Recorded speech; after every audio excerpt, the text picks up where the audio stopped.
باپ نے بیٹے کو امریکہ بھیجا جو وہاں رہائش پذیر ہو گیا۔ کچھ عرصے بعد باپ نے بیٹے کو خط لکھا اور پوچھا کہ بیٹا امریکہ کیسا لگا؟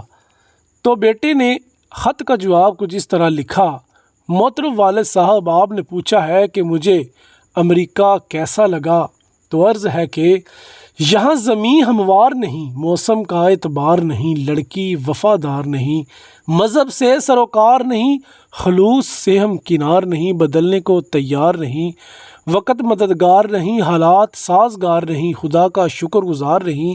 غرض یہ کہ امریکہ کوئی شاہکار نہیں، مگر ان کی چند اچھی باتیں بھی ہیں۔ یہاں فضول تہوار نہیں، رسومات کا مینار نہیں، بیٹی کا کوئی یار نہیں، سڑک پر غبار نہیں، بکاری کا دیدار نہیں، نلوں پر کتار نہیں، کوئی شخص بیکار نہیں، پابندی وقت دشوار نہیں، تعلیم لامعیار نہیں، ایجادات کا شمار نہیں، کوئی کسی سے خوار نہیں۔